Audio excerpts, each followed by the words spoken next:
It was a morning like any other. Blue skies, quiet streets, and a city that never stopped moving. No one knew that within a few minutes, the world would change forever. At 8:46 a.m., a shadow crossed the Manhattan skyline. In seconds, silence turned to screams.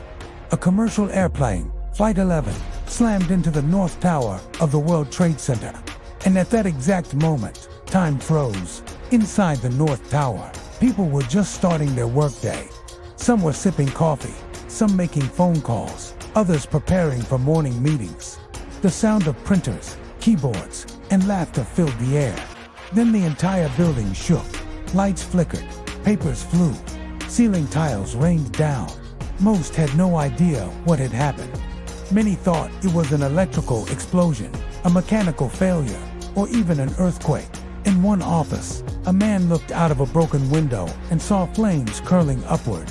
That's when the smell of jet fuel hit thick, choking, unforgettable. Calls to 911 flooded the lines. "We're trapped," voices said. "Please send help." The operators.com, but trembling, told them, "Stay where you are. Help is on the way." But inside, no one knew the scale of what was happening. They didn't know another plane was coming. At 9:03 a.m., 17 minutes later, a second shadow approached. Flight 175 struck the South Tower with unimaginable force. The explosion ripped through multiple floors, and the world watched live on television as fire and debris poured into the sky. Panic took over. Some screamed, some prayed, some simply stood still, frozen between disbelief and terror. Inside both towers, elevators had stopped working. Stairwells were filling with smoke. People were helping, strangers holding hands, carrying the injured, guiding the blind. In the face of chaos, humanity appeared stronger than fear. Firefighters raced up as others raced down. They knew they might not make it back, yet they climbed, step after step, 50 pounds of gear, smoke so thick they could barely see. But still, they climbed. When asked why, one fireman said, "Because there are people up there who need us." Inside the upper floors, some began to realize they might not escape. The heat was unbearable. Metal bent, windows shattered, air impossible to breathe. Yet phone calls continued. A woman called her mother. "Mom, it's me. Don't worry, I'm okay. I love you." A man left a voicemail for his wife. "Whatever happens, know that I love you. Take care of the kids." Those calls would become the final words of hundreds. Some tried to go higher, hoping for a helicopter rescue, but smoke covered the roof. Others broke windows to breathe fresh air. Some waved for help, some held hands, and some made the most tragic choice of all. On live television, the world watched people falling from the sky, not because they wanted to die, but because they had no other way to live. Meanwhile, below the towers, New York was chaos. Sirens screamed, people ran, debris filled the air. Reporters tried to speak through tears, yet among the horror, there were miracles. A firefighter found a group trapped on the 78th floor and led them down through darkness. A janitor used his master key to unlock floor after floor, saving dozens. A priest stood praying for those coming down the stairs until the moment the building fell. Humanity fragile, frightened, yet fearless. At 9:59 a.m., the South Tower began to collapse. It started with a rumble, a deep, rolling thunder that built into a roar. Floor by floor, steel gave way to gravity. The building fell in less than 10 seconds. A cloud of ash and dust rolled through the streets, turning daylight into night. People ran, stumbled, fell, trying to breathe, trying to understand. The North Tower stood for 29 more minutes. Inside, rescuers were still climbing, survivors were still calling.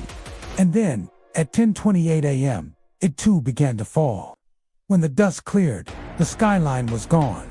The towers, symbols of strength and progress, had turned into ruins. Thousands of lives lost in just 102 minutes. But the story doesn't end with destruction.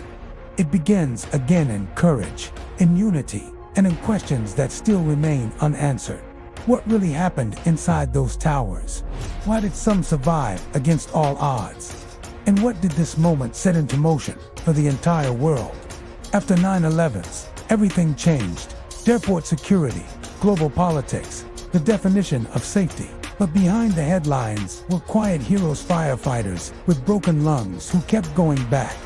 Survivors who still hear the echoes of that day. And families who built foundations to turn pain into purpose. Yet beyond the grief lay something darker. Questions about how it happened, who allowed it, and why warnings were missed. Conspiracy or coincidence, truth or manipulation. Inside the Twin Towers, there were voices, alarms, strange flashes, and stories that official reports couldn't fully explain. Some say the fires were too hot to survive. Others believe some sections remained intact for far longer than reported. What's real, what's hidden, remains debated to this day. But one thing is certain, the events of that day opened a new chapter, one written not in New York, but thousands of miles away, in the mountains of Afghanistan. The hunt for those responsible became a war. Troops crossed deserts, bombs fell on caves. The world's most powerful nations entered a land history had already warned them about the graveyard of empires. For centuries, Afghanistan has swallowed armies British, Soviet, and now American. Empires rise, fall, and fade, but the mountains remain. And so, from the ashes of the Twin Towers, a new era began, one of endless conflict, shadow wars, and questions without answers. If you walk near Ground Zero today, you'll see two deep pools of water where the towers once stood. Names carved in stone. Visitors whisper. Some cry, some just stand in silence. Every name tells a story of courage, love, or an unfinished goodbye. And maybe that's what really happened on 9/11s. Not just planes, not just politics, but humanity, its most fragile and most powerful form. People helping strangers, firefighters running into fire, voices saying I love you one last time. Because in the darkest moments, light still existed. And yet, the deeper story didn't end in New York. It spread across oceans. It changed nations. It shaped the 21st century.